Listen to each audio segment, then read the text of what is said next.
Tragedi berdarah pembantaian Mangkok Merah. Pada akhir tahun 1967 hingga beberapa bulan setelahnya menjadi masa-masa mencekam bagi warga keturunan Tionghoa di Kalimantan bagian utara dan barat. Terjadi pengusiran dan pembantaian massal. Ribuan orang peranakan Tionghoa tewas dan puluhan ribu lainnya terpaksa mengungsi, dan tak sedikit yang mengungsi pun meregang nyawa. Jauh sebelum peristiwa kelam itu terjadi, sebelum wilayah yang dekat dengan perbatasan Malaysia ini tercemar aroma politik, warga Dayak dan kaum peranakan Tionghoa hidup damai dan berdampingan. Bahkan, kedua etnis berbeda tersebut sudah menjalin ikatan persaudaraan yang kuat. Namun itu berubah.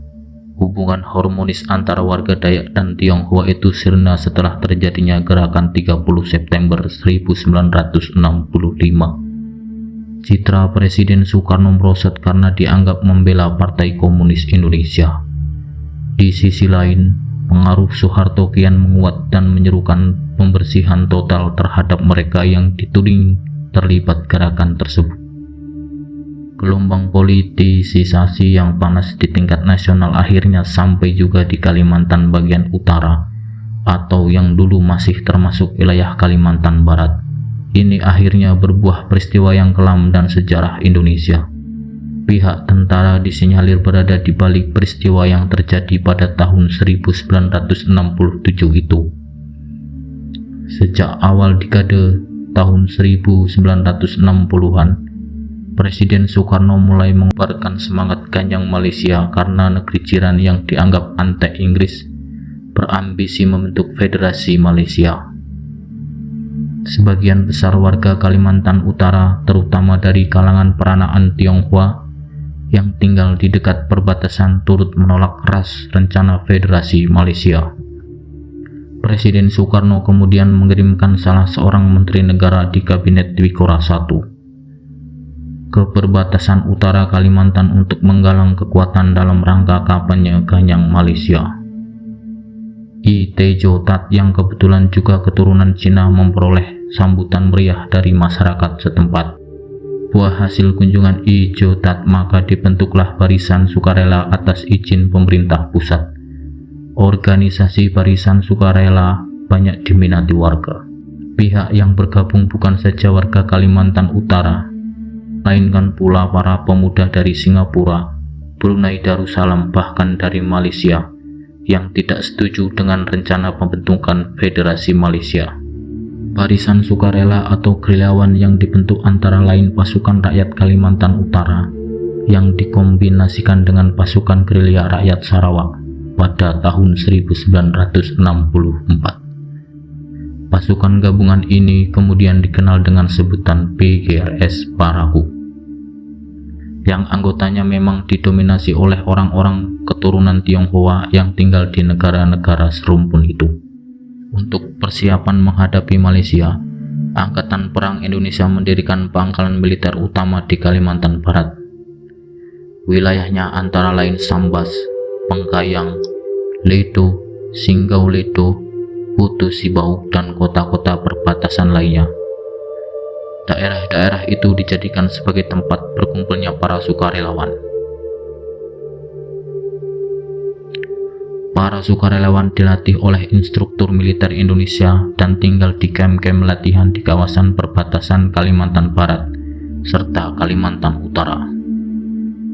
PGRS Parakou tampaknya memang mempersiapkan khusus untuk perang melawan negara tetangga. Namun kampanye kontra Malaysia pada akhirnya justru menguap. Memanasnya situasi dalam negeri Indonesia seiring terjadinya peristiwa G30 tahun 1965 membuat Soekarno berada di ujung tanduk. Angin politik pun berganti arah. Kubu komunis yang semula bergerak leluasa menjadi terjepit dan mendapati masa-masa paling suram. Soeharto yang berhasil mengendalikan kuasa mengerahkan seluruh jejaring negara untuk mengganyang PKI sampai ke akar-akarnya. PGRS Parakou pun kena imbasnya. militer yang mulai meninggalkan Soekarno pun mendapat momen tepat, menggerakkan massa daya untuk membasmi PGRS Parakou, termasuk ribuan Paranaken Tionghoa yang sebenarnya tidak terkait atau bahkan tidak tahu menahu atas persoalan ini. PGRS Parakou yang sebelumnya dibentuk atas izin Soekarno menyasar militer Indonesia lantaran terus diburu dengan tudingan pro-komunis. Pertengahan Juli 1967, kaum gerilyawan menyerbu lapangan udara TNI AU di Singkawang dan Sanggau Ledo, Kalimantan Barat. Menurut catatan Indonesia Merdeka terbitan Sekretariat Negara volume 14 1995, serangan tersebut menewaskan 4 orang anggota militer. Selain itu, 154 pucuk senjata dan amunisi TNI juga berhasil direbut. Namun upaya militer untuk membalas para gerilyawan mengalami kesulitan. Superman melalui tulisan peristiwa Mangkuk Merah di Kalimantan Barat tahun 1967, Jurnal Historia Februari 2017, mengungkapkan terbatasnya pihak militer setempat dalam persenjataan maupun jumlah personel memicu kendala serius. Di sisi lain, pihak gerilyawan PGRS Parakou mendapatkan bantuan dari kaum pedagang perantara di pedalaman.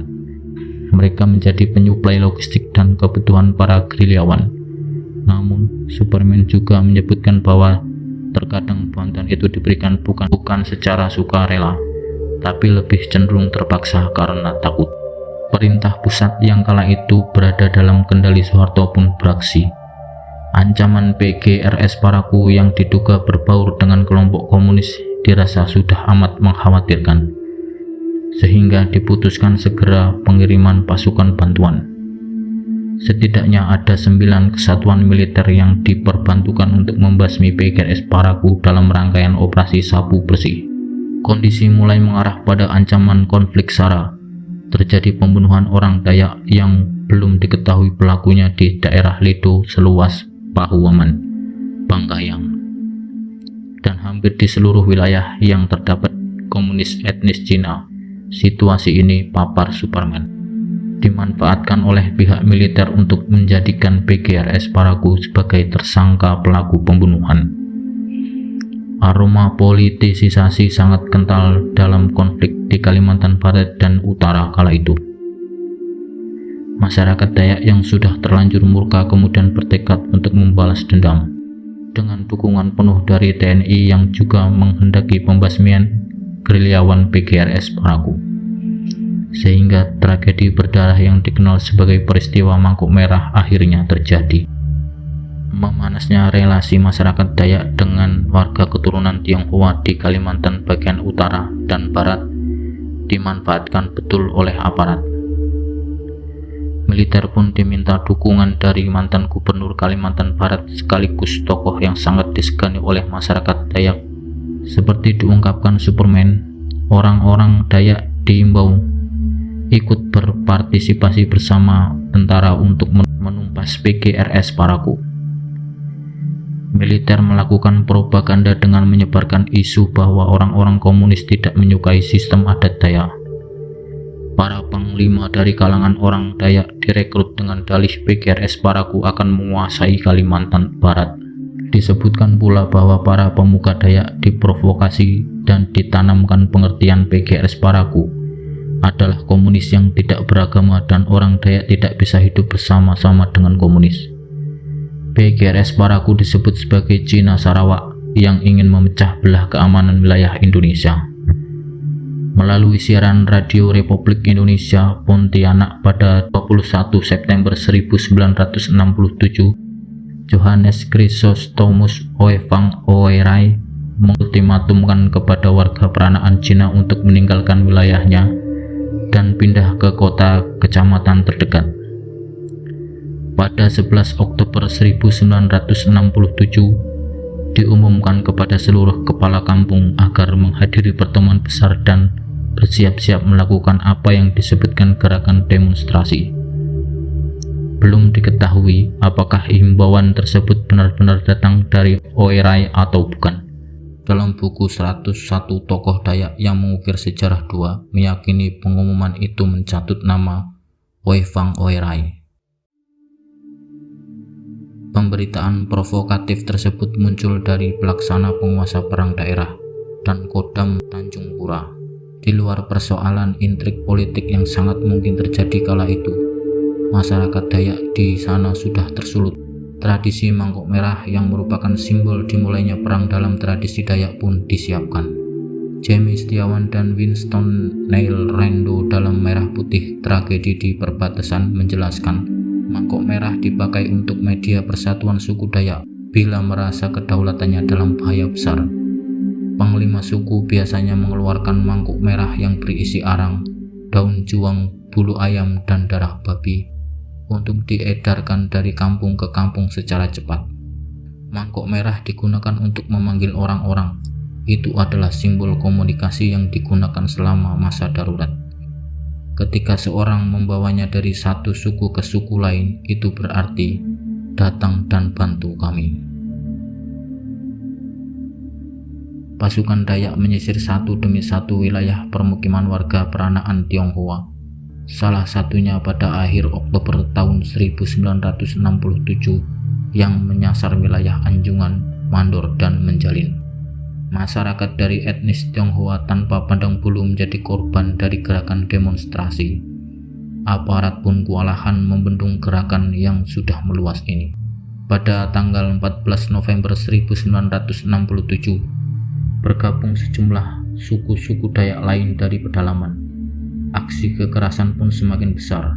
Mereka bertindak di luar kontrol, membunuh, bahkan dikabarkan juga memakan bagian tubuh korban-korban mereka.